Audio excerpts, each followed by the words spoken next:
internet! And welcome to You're Gonna Regret It, Modern Children's Movie Review with your hosts, Fighting Leaf and Husky the Wolf. Today, because so many of you requested it, we're finally gonna be taking a look at that one movie everybody wanted us to tear down, Alpha and Omega. There is absolutely nothing funny to say about this movie. Cars 2, everybody! I am Fighting Leaf. And Husky, I'm here too. The leader-in-chief of this show and not much else. Put together by twists of fate so great it's all beyond belief.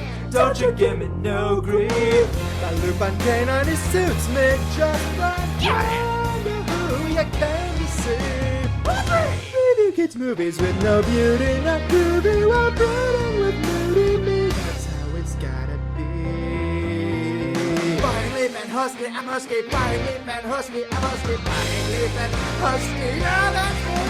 Sure, they like 'em now, but that ain't gonna last. To minimize the damage, we gotta work fast. This is what we gotta do to help the kids to get it. Now listen to my review, you're gonna regret it. It's Husky by my side and deep on my chest. The real bad kids movies with help from the rest. I am Fighting Leaf, the kid movie chief. Don't give me no grief, or you're gonna regret it. A little background before we begin. Cars 2 is the sequel to the Pixar movie Cars, about a self-centered race car, Lightning McQueen, voiced by Owen Wilson, learning the value of friendship and camaraderie. Along the way, he meets a tow truck comic relief character named Mater, voiced by Larry the Cable Guy, and he becomes an instant crowd favorite. So the people at Pixar were all like, yes, we can use him to make even more manis. Hence this sequel, which centers around the cinematic faux pas of putting a comic relief character forefront and center as the main character.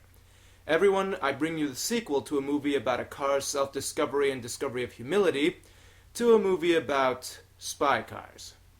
This should be good. The movie starts off with a brief transmission from some spy guy, and then some other agent crossing the sea on some kind of a talking boat thing. Meet Finn McMissile, voiced by my favorite actor ever, Michael Caine. To his credit, Pixar movies are usually pretty good, so he had no reason to suspect that he was starring in a movie doomed to suck. He shows off some cool spy car stuff, but awesome as it is, it just seems kinda stupid seeing it from a car. He discovers that the villains are using some kind of device made to resemble a TV camera, but is discovered before he can figure out what it's for.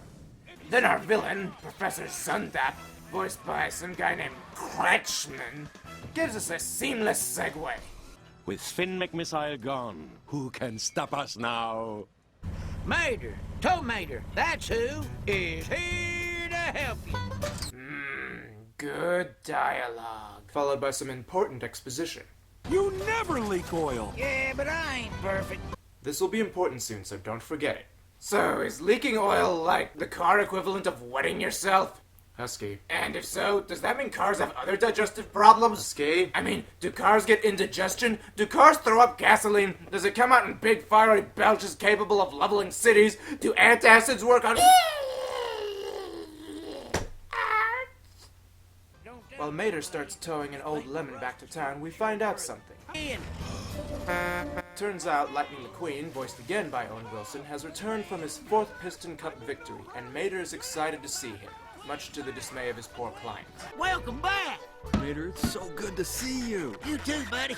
Oh, man, you ain't gonna believe the things I got planned for us. Boy, these best friend greetings, they get longer every year. You ready to have some serious fun?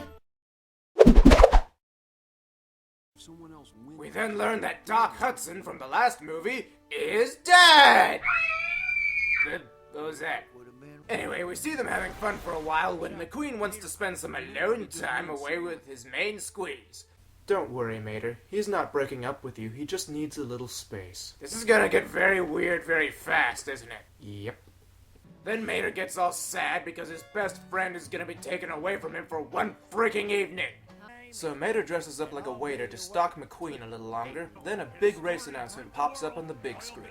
Oil tycoon Miles Axelrod, voiced by Eddie Izzard, sweet, got lost in the jungle one day, lost almost all of his gas, then converted himself into a solar-powered, fully electric car.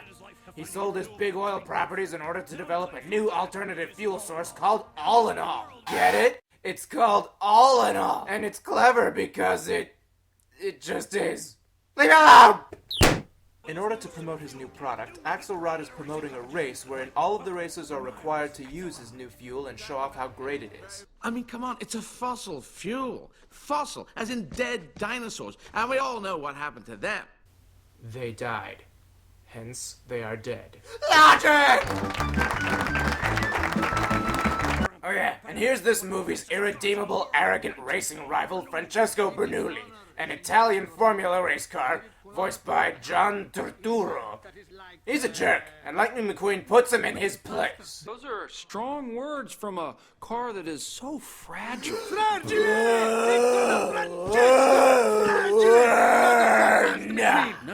That was completely unnecessary. The best kind! So McQueen decides to screw his vacation and join Axelrod's race. Then Portia asks... You're bringing Mater, right? And just why would he? Anyone who knows Mater knows he doesn't belong within 10 miles of civilized society. Weren't there supposed to be spies in this movie? Anyone? Am I just crazy? So we cut to seriously the most bromantic montage I've ever seen. Seriously, are they dating now or something? McQueen, you have a girlfriend. You don't need Mater. So the montage ends and McQueen warns Mater to be on his best behavior, and it goes about as well as you'd expect. This happens. You done good. You got all the leaves. This happens. Hey, looky there. It's Mr. San Francisco. Can I get a picture with you? This happens. Somebody get me water. And this happens. He's a little excited, isn't he? Wait, stop! Leaking oil. Mater doesn't. Next to Axelrod. Former gas guzzler. And oil tycoon. Conclusions? 1. Liar. You got it. Axelrod is the villain. Spoilers. Turns out Finn McMissile and his support agent, Holly Shiftwell, voiced by Emily Mortimer, are supposed to have a rendezvous with an American agent, and I can already see where this is going. A Volkswagen Common Gear has no radiator. That's because it's cool. It'd be a nice day if it doesn't rain. It's always a nice day if it doesn't rain. If the sun's not too warm. So you're a Delta Knight too, huh? Yep. American agent gets compromised, passes his spy thing to Mater like an idiot. The real spy's mistaken for the American they're looking for, and I hate this movie. Everyone, take out pencil and paper and take notes. This is what you call an idiot plot. It's the kind of plot that only works when everyone involved is stupid in some way. Even the competent spy in this case, because he doesn't realize that Mater is a complete doofus. He doesn't remember that spies don't make scenes. That is a scene! It is not a good disguise, it's just stupid. Now, feel free to put your pencils down, but I want your reports in by Monday.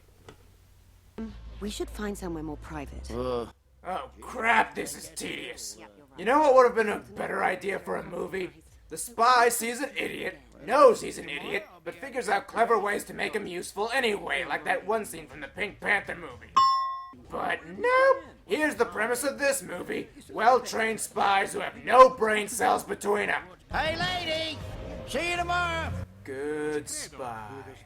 So they capture the real American spy car and reveal that All in All is actually extremely volatile when hit with an electromagnetic pulse, or EMP.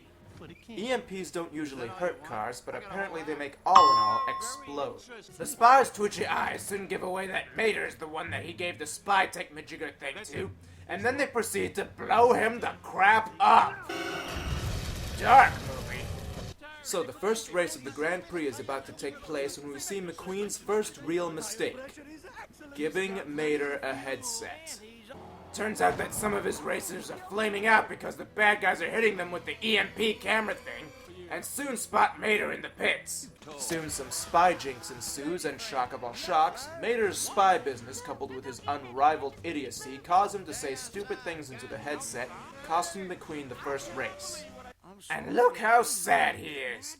The worst part is that we weren't really supposed to feel like it's Mater's fault, when it still kinda was, and that McQueen is being too hard on him, which he's really not. But Mater is the star of this movie here, and so is without fault or blemish.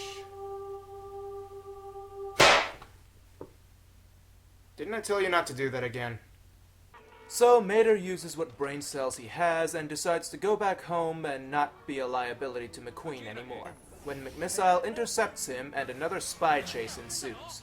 But before we progress, I want to show you something. This first one, I can reach into a car's hood, pull out his battery, and show it to him before he stalls. I call it what I accidentally did to my friend Luigi once. That was hilarious! What the rest of this movie should have been like!